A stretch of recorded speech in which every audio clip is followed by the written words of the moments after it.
very particular set of skills. That's all I got. I don't have an impression. So the guards, we sometimes we just bring guys in because we just like to look at new players. We're fans of football. So we hung out with them a little bit. No, that's part of the process. You try to get in front of things that could potentially happen. We all know that we can't control injuries in this game. We all know how many that we've sustained during the course of the year. And so we have to be prepared if that whole pattern continues. So that's what that was. You know, they were all taller than me, which I didn't like. I like coaching people shorter than me. That's not true, Barry. I'm trying to throw you off the scent. And then River Craycraft is he shares a common. There's a commonality with guys that are vested veterans in the National Football League, have been in it for multiple years, and have been cut. And in that process, they didn't let, just getting cut from a team, I don't think people really give its due to the true weight of that. Like, your identity is in that, you've fully invested in that, and then the guys that you're with every day, you're not a part of anymore. Well, he's been cut multiple times, and he's made that part of who he is. So there's no detail left unnoticed, or no page not turned in regards to how he prepares. And when you put your best foot forward for an extended amount of time, the karma has an interesting way of working itself out. And, sure enough, when it is your moment to take advantage of, no matter how many times you've felt like you're getting the short end of the stick, or whatever the narratives are in human nature brain, well, shoot, he was prepared for his opportunity on a team that's very talented. That I didn't take votes, but I don't think you guys voted that he was, in 2022 going to make the team, and so he represents a lot of what is going on with this team right now, where guys are not thinking about the wrong things. They're not thinking about I'm very passionate about things like this, so thank you for getting me started on River. But those things, that's the hard thing in life for all of us, not just players, just people in general. Everything's an opportunity cost. If you're thinking about how you got shortchanged, you're not thinking about things that you actually can control. The list goes on and on and on, from everything that we do as we exist, and so he represents a lot of guys on this team. We have a lot of undrafted free agents, and generally your culture is affected by each and every person. And when you have a collection of people like River, it gives you, we're all just trying to be the best versions of ourselves that we can be, and not look in hindsight and be like, man, we should have done this, that, or the other. So fired up for him, and he's definitely earned it. Mike, I'm not suggesting anything has been decided with my questions, but I'm going to ask it anyway. Obviously, by the way, for the record, our intros to questions have gotten more verbose since you've been coming to these press conferences. And I'm pretty sure each and every one of you said that I'm overly verbose and just am long-winded. So, accountability, just putting that out there.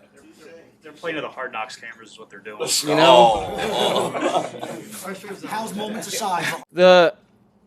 You can learn to deal with anything that's part of the what you learn as an NFL football player or a coach. We can handle whatever. But the goal is to win the division.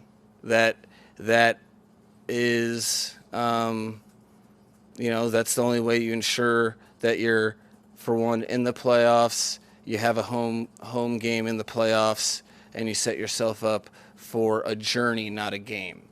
And you play these teams twice a year, so there's no hiding. I put a huge emphasis on that. I don't think that's unique. I think a lot of people do, but you know, as long as you're paying attention to the NFL, that is the way.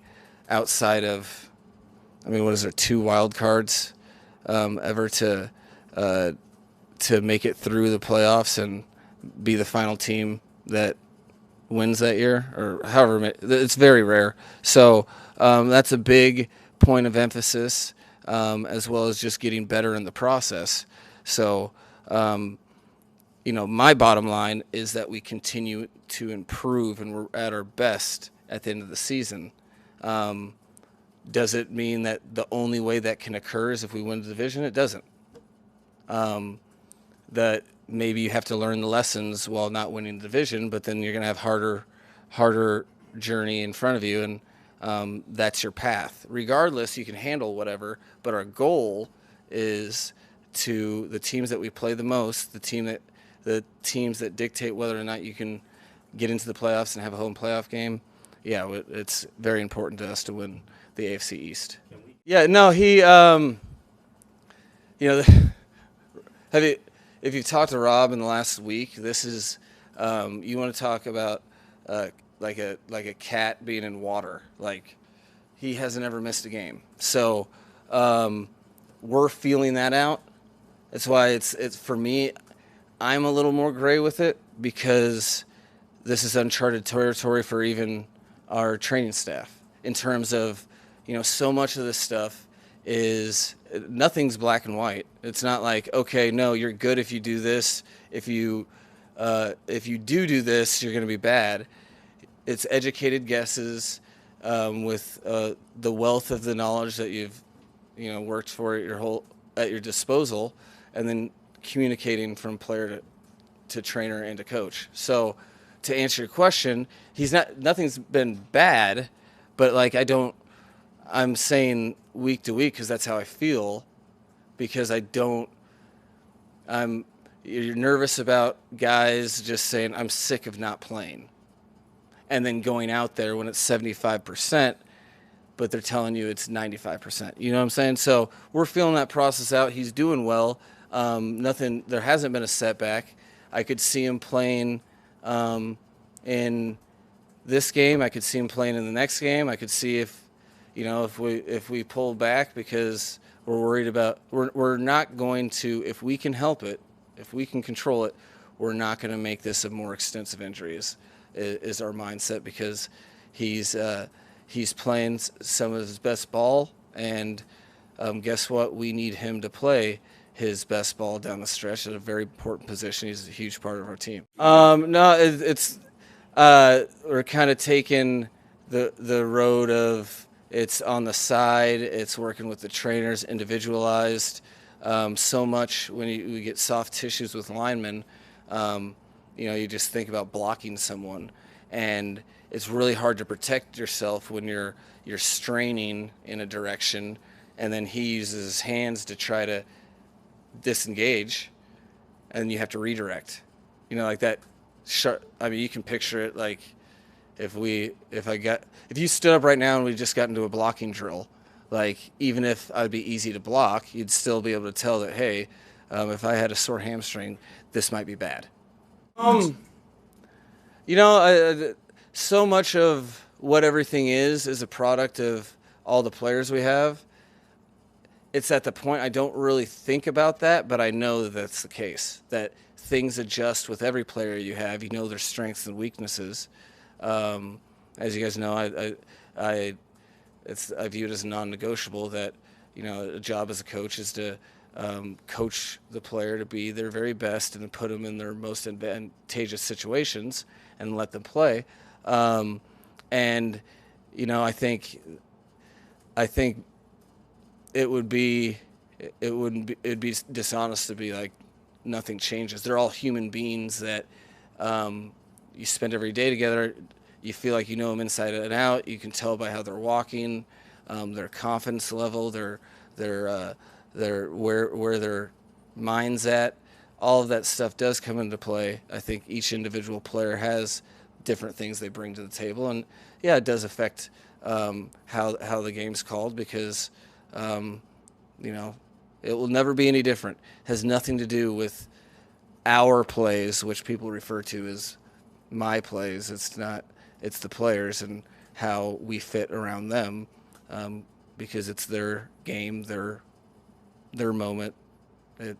And that's what we're all here for, is to watch them do what they do. Well, I mean, you should have seen it yesterday or Monday. Whole practice, he didn't get tackled once, and he's a running back, right? That's, so, we look good running around. You have a padded practice on Thursday. You have a practice today. I just very much hesitate to get ahead of myself because I don't even know what tomorrow is anyway. So he checked all the boxes on air doing ball handling, and he didn't forget his assignments, and he's come a long way in a short period of time to become, it feels like he's not a rookie within the locker room, and that's what the locker room needed from him. We don't have time for rookies anymore. This is pro ball, and he acted like a pro on Monday. So we'll see what that results today in the most important practice and day of our lives.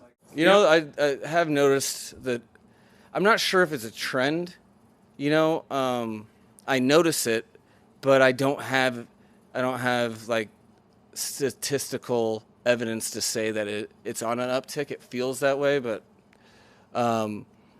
that from the day I got into the National Football League, I was kind of like taken aback by the importance they put on the backup quarterback and his backup, and just because I just didn't think that way before I got into coaching, and then being around Mike Shanahan and then Gary Kubiak in particular when we went to Houston, but he was a backup quarterback, and then you go through your years and you see how often they have to play, and then you see a whole team and organization that is affected by who they are. You just realize that you have to invest in the right people, and it's a huge position that is like, I don't know, maybe the experience of an NFL referee. No news is good news. Everybody wants to do well. It's a hard job. Football is about rhythm, timing, reps, that they're inherently behind the eight ball. So it's I'm not sure if it's a trend, but I've definitely noticed it a lot. I probably have to speed you up on this, but in 2022, I, as a head coach, experienced quarterbacks getting injured. So it's something that takes two to tango, players and coaches and a little fortune. I'd only approach him to communicate that I was concerned. If I'm not concerned about, because I think about every snap that he does well, and so I can kind of ratio that. And to be honest, if I don't have something beyond do it better, it's kind of like the coaching point, catch the ball. Don't worry, he's trying. So if I'm not worried about his intent, his process, it'd be one thing if he wasn't, he had never played center, and he's been a starting center for us at a high level for 2 years, and it looks second nature to him. That takes incredible amount of investment. So investment's right. Everybody has to learn in certain ways, and sometimes, if I could tell he was nervous about it, just talk to him about go back to the moment, get yourself into that emotional state, and get another rep. What kind of money do you have in fantasy football? This seems strategic as well, as I continue to stare in this crystal ball that's not telling me anything, I do know that he really wants to play. He's shown that. Like I think I said it before, he was the one communicating to me, making sure that I can go on road trips, right? I want to be with the team. Guy that's never lived outside of Texas, is a full-fledged Floridian now. And, you know, I think it's hard to say. Like, I think it's my job to not get ahead and just say it's going to be this and then chase that. That's responsible to the player. I kind of have to let the player tell me, but I see better than I hear. You know what I mean? So we'll go through each day. But, you know, we have been pragmatic. And, you know, he's, like I said, at least Monday he was untackleable.